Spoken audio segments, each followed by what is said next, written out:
Dia lebih kencang daripada Kia Sonet, Toyota Race, Daihatsu Rocky, dan bahkan dia bisa lebih kencang dibandingkan dengan SUV yang berada di satu kelas di atasnya. Yaitu misalnya kelas di HR-V, Creta, SX4 S-Cross. Halo guys, welcome back to CVT Cars Videos and Talk Shows. Balik lagi sama gue, Reza RFR. Gimana? Race dan Rocky banyak masalah kan? Nah, seperti yang ini.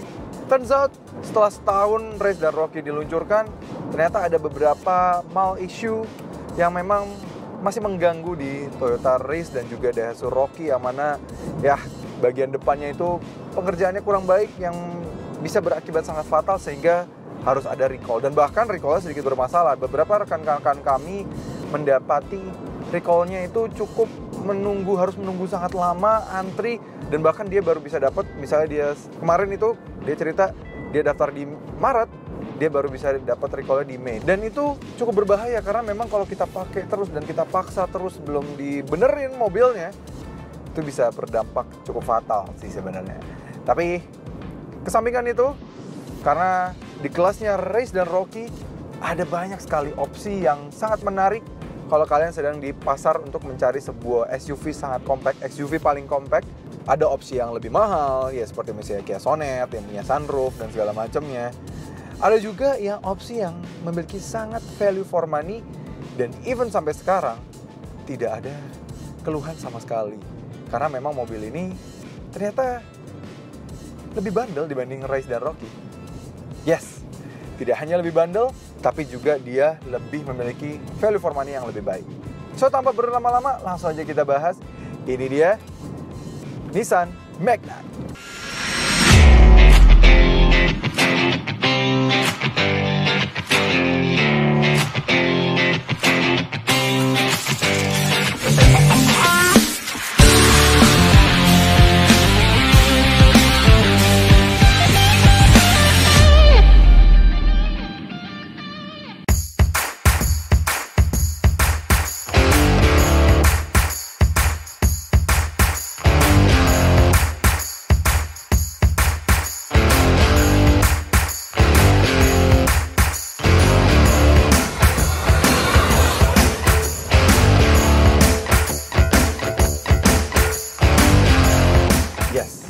Nissan Magnite jauh lebih murah, jauh lebih terjangkau, tapi jauh less problematic dibanding kedua mobil itu. Dan juga mobil ini memiliki tenaga yang jauh lebih kencang dibanding kedua mobil tersebut. Dan fiturnya juga lebih menggiurkan untuk harganya yang lebih terjangkau itu.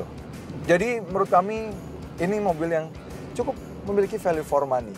Tapi apakah hanya itu saja fitur-fiturnya dan juga keunggulannya dibandingkan dengan Rocky dan Race dan juga di kelasnya itu? Langsung aja kita bahas. Ya, faktor berikutnya adalah desainnya. Jujur kalau dibandingkan dengan Race dan Rocky, memang ada sih kalau di kelasnya yang lebih ganteng, yang lebih terasa lebih bagus gitu desainnya, yaitu si Kia Sonet. Lebih punya bahasa desain dari segala macamnya. Tapi desain Nissan Magnite ini menurut kami cukup baik. Apalagi terutama untuk warna putih yang dual tone atau yang hitam seperti ini. Oke, memang banyak dari kalian pasti bilang, grillnya bang kayak terlalu Datsun. Iya sih memang, tapi karena memang di-develop untuk menjadi varian terbaiknya Datsun atau flagshipnya Datsun, sepertinya sudah dipikirkan matang-matang dan juga ditambahkan dengan aksennya Nissan sehingga akhirnya bisa menghasilkan desain yang menurut kami cukup baik. Dia desainnya grillnya bagus dan sudah pakai logo Nissan terbaru. Dia sudah LED DRL, lampunya tajam ya, sipit-sipit gini. Jujur, desain depan sini lumayan oke juga, apalagi yang warna hitam ini. Kami suka lama-lama. Terutama pada bagian lampunya bagus, tidak seperti rival-rivalnya. Semua rival-rivalnya di kelas ini, semuanya pakai LED reflektor tok gitu ya. Kok dia masih ada proyektor LED. Jadi di malam hari jujur kami sudah merasakan semua mobil Rocky, Race, Sonet, dan juga si Magnite ini. Magnite memiliki lampu yang paling terang menurut kami. Sennya juga sudah LED, dia juga LED RL, dan fog lampnya dia menjadi yang satu-satunya sudah LED fog lamp untuk varian yang tertingginya ini. Jadi overall sih dari depan luar biasa banget, dan di depan dia juga menjadi yang satu-satunya sudah memiliki kamera 360 karena di sini ada kameranya di depan. Yes. Jadi desain sih jujur ya Sonet lebih baik, tapi kalau dibanding Rocky sama Race sih ini lebih menarik untuk dilihat. Beda di jalanan dan nggak sama, kalau Race dan Rocky sudah banyak di jalanan ya. Dimensi wise, mobil ini memiliki dimensi yang lebih compact dibandingkan dengan rival-rivalnya. Dia masih benar-benar sub 4 meter, jadi artinya panjangnya hanya di 3.994 mm. Jadi ya cukup compact, dia sudah berada di kelasnya hatchback gitu ya. Tapi dia sebenarnya adalah sebuah SUV karena dia cukup tinggi. Kalian bisa lihat saja dimensinya juga lumayan tinggi. Kami tingginya 175 cm. Jadi mobil ini tidak terlalu rendah sekali. Jadi pastinya akan memiliki space yang baik di dalam sana. Bannya sendiri sudah menggunakan 16 inci, konfigurasinya di 195/60 R16. Dia 16 inci, bannya dual tone gitu ya, bagus. Tapi memang di kelasnya ada sih yang sudah menggunakan 17 inci yang lebih bagus desainnya. Tapi nggak apa-apa, desainnya lumayan oke juga, match dengan bahasa desain dari mobil ini secara keseluruhan. Di samping, di spionnya dia sudah ada kamera 360 ya, keren ya. Sudah bisa electric folding juga, keyless entry, kuncinya seperti ini, sudah kuncinya Nissan dengan logo terbarunya. Bagus, jadi kita bisa akses keyless entry-nya, dan keyless entry itu nggak dibikin warna hitam gitu. Ground clearance ini juga cukup tinggi nih ya, dia cukup tinggi karena memang sejatinya dia adalah sebuah SUV dan dia diberikan plastik cladding warna silver gini untuk menambah kesan aksen dari mobilnya. Dan overall lumayan bagus menurut kami ya, nggak membosankan ya, yang karena Race dan Rocky kan sudah banyak di jalanan. Desain belakang juga lagi-lagi menjadi sisi yang cukup kuat untuk disandingkan dengan rival-rivalnya. Kalian perhatikan kalau rival-rivalnya tergolong blend, ya kecuali si Kia Sonet lagi-lagi lebih menarik lagi desainnya. Di belakang sini juga cukup main oke. Memang ya di satu sisi nilai kedatsunannya masih ada di sini, tapi ini memang sudah menjadi Datsun yang lebih baik lagi. Desainnya bagus dari desain, tapi memang overall sih lampu di sini masih didominasi dengan lampu-lampu bohlam semua. Belum ada yang pakai LED atau segala macamnya, belum ada. Ada logo Nissan terbaru di sini, spoiler di sini, tapi sayang belum shark fin antena, masih yang long pole bahkan bukan yang short pole. Jadi terasa sekali masih cukup murah lah. Terus mobil yang sangat terjangkau, wajar dia yang paling terjangkau di kelasnya. Ada tulisan turbo di sini dan juga logo CVT. Ini mirip dengan logo kami awal-awal ya, logo CVT-nya. Dan juga aksen silver bawah sini, bagus. Yang kami kaget sebenarnya juga bukan hanya desainnya yang ternyata begitu dilihat lumayan oke juga mobil ini. Tapi ternyata adalah bagian bagasinya. Yes. Di bagian bagasinya ini sejatinya kalau secara ukuran dia hanya 336 liter. Kalah dengan misalnya Toyota Race yang di 369 liter. Dia juga ada lip yang cukup lumayan besar di bagian sini. Jadi untuk mengangkat barang memang agak cukup sulit. Tapi yang mengagetkannya adalah mobil ini dengan kapasitasnya yang segitu saja, dia bisa menampung sebuah koper besar dan sebuah koper kecil masih muat. 336 liter. Dan yang paling kaget lagi, karena desain square shape-nya yang pas dan lebarnya juga pas, membuat stick golf kami yang full size golf bag bisa masuk di sini dengan mudah. Golfers muda yang ya masih sendiri, menurut kami mobil ini sudah sangat cukup sekali karena udah bisa menampung stick golf kalian, nggak perlu lipat-lipat baris duanya. Nice. Dan begitu terlipat bagasinya, sudah 60-40, tidak seperti misalnya si Kia Sonet yang nggak bisa sama sekali 50-50 atau 60-40. Dia masih bisa 60-40 dan kapasitasnya di 690. Ya memang dia tidak rata lantai, koper besar-besar dan sisa yang masih cukup banyak. Tidak hanya desainnya, tidak hanya kepraktisannya dan juga durability-nya yang tadi kami sudah bilang juga, mesinnya juga lebih baik dibandingkan Race dan Rocky. Kenapa mesin ini lebih baik dibandingkan dengan Race dan Rocky? Karena sejatinya untuk varian-varian tertingginya, ketiga mobil ini menggunakan spesifikasi mesin seharusnya mirip-mirip. Karena ketiganya sama-sama menggunakan mesin 1000 cc, sama. 3 silinder sama, turbo sama. Tapi mobil ini mampu menghasilkan tenaga yang jauh lebih besar dibandingkan dua mobil tersebut. Mobil ini mampu menghasilkan dari mesin 1000 cc 3 silinder turbonya dengan tenaga 100 PS dan torsinya bisa di 160 Nm. Torsi dia jelas definitely clear adalah yang terbesar di kelasnya. Kalau secara tenaga dia masih kedua terbesar karena masih kalah dengan Kia Sonet. Tapi bisa dibilang bahwa mobil ini memiliki spesifikasi yang lebih baik dibandingkan dengan rival-rivalnya karena turbo, torsi lebih besar dan juga ya 1000 cc juga pasti bisa menghasilkan efisiensi dan performa yang lebih baik dibandingkan rival-rivalnya. Yes, berikutnya juga kelegaan dari kabinnya. Yes, ini duduk di baris kedua dan ini posisi mengemudi kami, tinggi kami 175 cm. Kami mesti mendapatkan legroom sebanyak 10 jari. Yes, ini mobil ini sudah kami tes, sudah dibandingkan dengan misalnya Toyota Race, Kia Sonet. Kelasnya, mobil ini memiliki legroom yang paling baik. paling besar menurut kami. Dia memiliki legroom yang lebih besar, headroom juga aman dibandingkan dengan beberapa kakak-kakak rival yang lebih besarnya dari mobil ini. Mobil ini masih memiliki headroom yang baik karena memang sejatinya mobil ini cukup tinggi atapnya, jadi bisa menghasilkan kelegaan kabin yang cukup baik. Dan yang menariknya lagi, yang definitely mobil ini membuat mobil ini cukup terbaik di kelasnya adalah dia sudah memiliki armrest. Tidak semuanya memiliki armrest di kelas ini. Dia juga sudah armrestnya ada cup holder 2 dan juga sebuah tempat untuk menaruh HP kalian. Yes, naruh HP kalian di sini bisa. Tuh. Jadi ini lengkap banget sih di belakang sini. Sudah ada arah semburan AC di sini, jadi bisa mendinginkan kabin belakang dan juga sudah ada 12 volt socket di belakang sini. Jadi sudah ada lampu juga belakang sini. Jadi jujur, secara space di belakang sini baris kedua dia termasuk yang terbesar di kelasnya. Walaupun memang kalau dibandingkan dengan rival-rivalnya, dia penggunaan material-material yang digunakan ini cukup agak sedikit menyedihkan sih. Banyak rivalnya yang memiliki material yang jauh lebih baik. Di sini fabric juga dengan jahitan dan juga semua kursinya masih dibalut fabric saja. Dan lanjut ke baris kedepannya juga material yang digunakan agak terasa seperti harganya yang diberikan. Dari luar tuh impresinya luar biasa menarik ya. Desainnya tuh bagus, dia desainnya menarik ya. Ya, jujur kami suka dengan desain luarnya.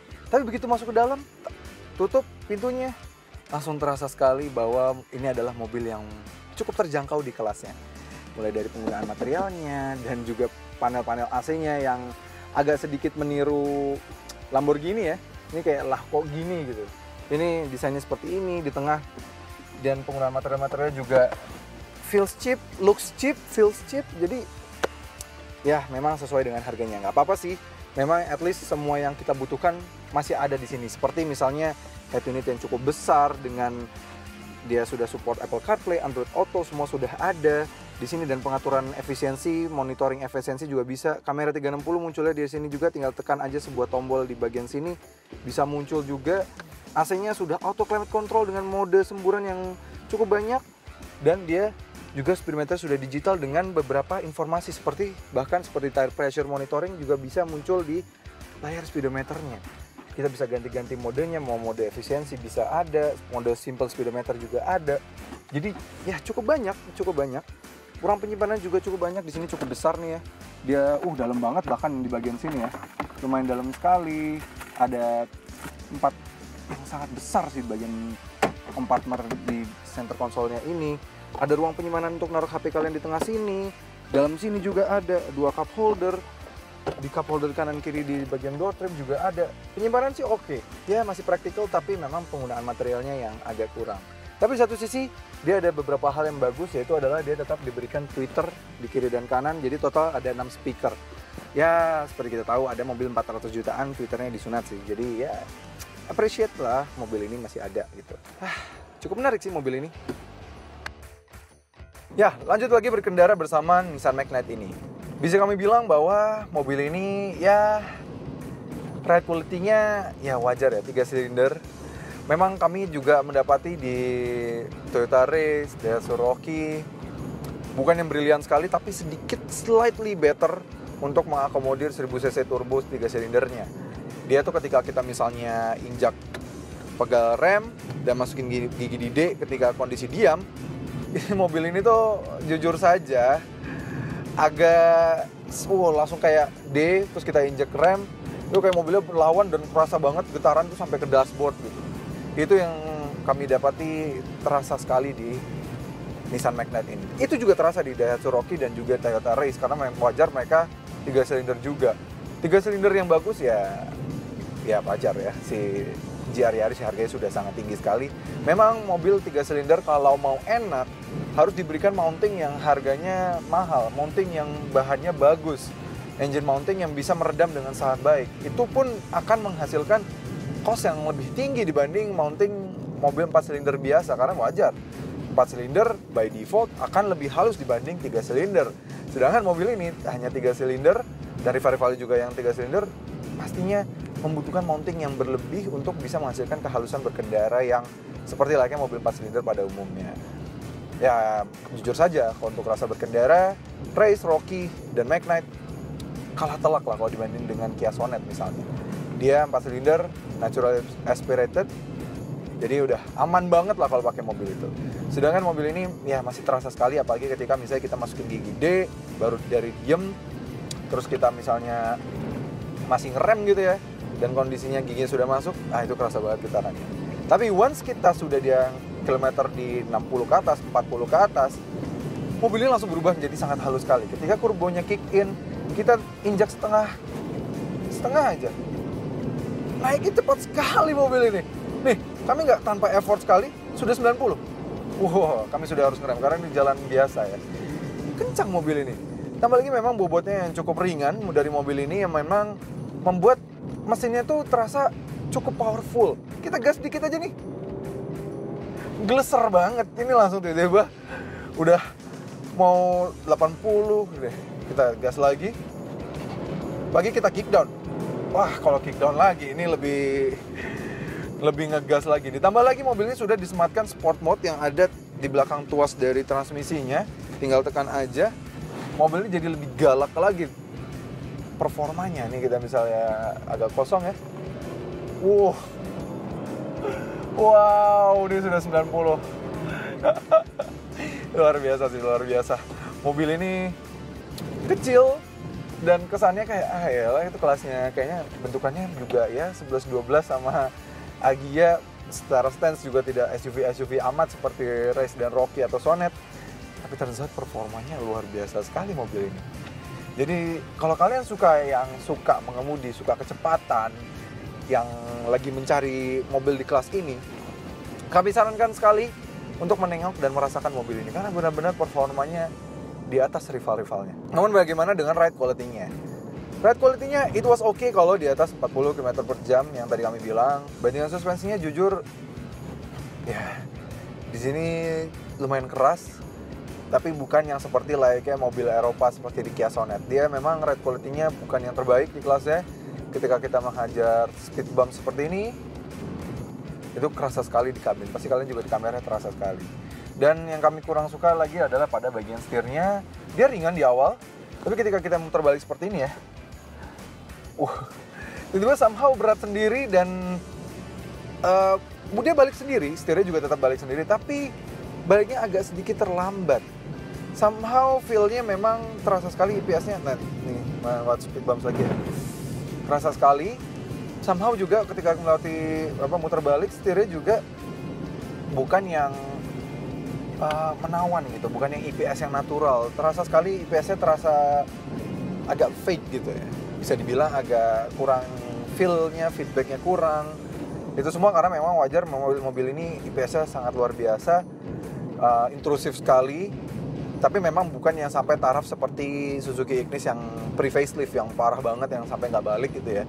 Belum sampai separah itu sih. Mobil ini masih aman. Dan juga yang paling kami suka sekali dibandingkan dengan rival-rivalnya, kecuali Kia Sonet ya, memang dari awal sudah bagus ya. Mobil ini memiliki kedalaman kabinnya surprisingly bagus. Mobil ini kami kaget sekali ketika kami kira, memang dari luar sih desainnya bagus ya, tapi begitu masuk kan memang ada beberapa sisi bahan materialnya seperti kami bilang tadi agak kurang gitu ya, dari desain-desainnya dan juga penggunaan bahan materialnya, yang membuat kami agak sedikit skeptis soal pasti nanti kedalaman kabinnya kurang baik. Turns out tidak. Kedalaman kabin di mobil ini baik sekali menurut kami. Dia jujur nih, ada motor yang dimodif barusan lewat, itu terdengar sangat sayup-sayup sekali. Bahkan kami yakin di kamera tidak terdengar. Kuping kami masih bisa dengar, tapi kamera pasti yakin kami tidak dengar. Kedalaman kabin mobil ini sangat luar biasa sekali, dan kami sudah cek kedalaman kabin mobil ini bisa di 61 decibel meter. Itu sudah sangat baik sekali untuk mobil di kelas ini. Tuh, ini barusan deket banget motor dan lagi ngegas banget baru lewat suara motor modifan. Jadi luar biasa sekali untuk mobil sekecil ini. Jadi kalau kalian mencari kedalaman kabin, rasa berkendara yang kencang, kualitas dari mobilnya yang pengerjaannya lebih baik, sepertinya bisa nih melirik mobil ini. Bagaimana soal efisiensinya ya? Hasil positif juga berdampak pada efisiensinya dengan penggunaan mesin turbonya itu. Mesin 1000 cc turbo 3 silindernya ini ya dalam kota saja masih mampu mencatatkan angka di 12,9 km per liter. Itu sangat luar biasa sekali. Tapi yang lebih impresif lagi adalah ketika kita berjalan di rute luar kota. Di rute luar kota, mobil ini bisa benar-benar sangat efisien sekali. Kami sangat kaget dengan kemampuan mobil ini bisa sangat efisien. Karena rute luar kota, dia masih mampu mencatatkan angka di 24,2 km per liter. Itu figur yang sangat luar biasa, mengagetkan sekali. Karena memang mobil ini tuh bisa sekali membuat mobil itu berputar sangat rendah RPM-nya.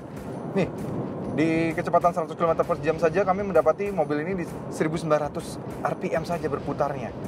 Ya, kalau kalian bisa lihat sendiri, ini sangat rendah sekali. Padahal ini mobil sangat kecil, 3 silinder harusnya biasanya meraung sangat tinggi. Tambah lagi, mobil ini biar kita kecepatan bisa konstan, dia juga sudah memiliki fitur cruise control. Kita set aja cruise controlnya, set. Ya, malah bisa jadi tambah efisien lagi mobilnya karena kita nggak asal gas rem aja.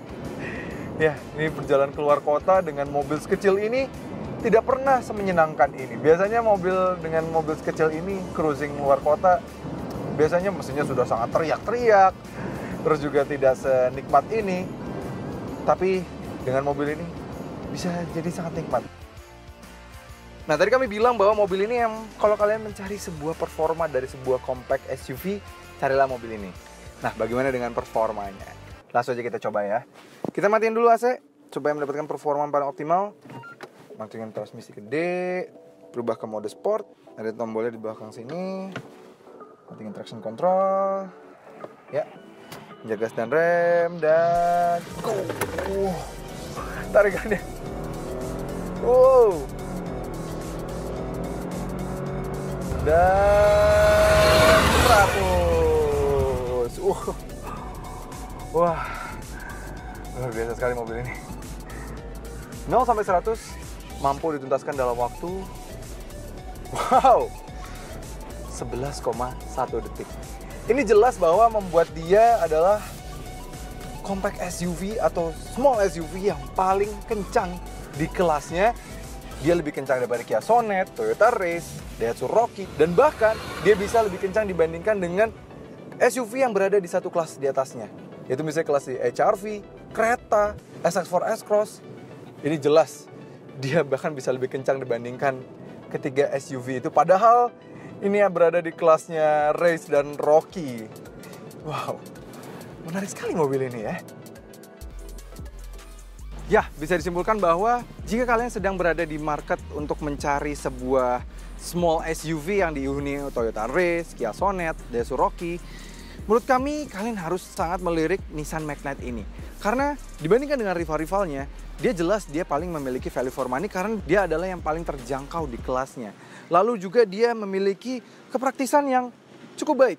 Bahkan bisa dibilang lebih baik dibandingkan dengan Toyota Race dan juga Daihatsu Rocky.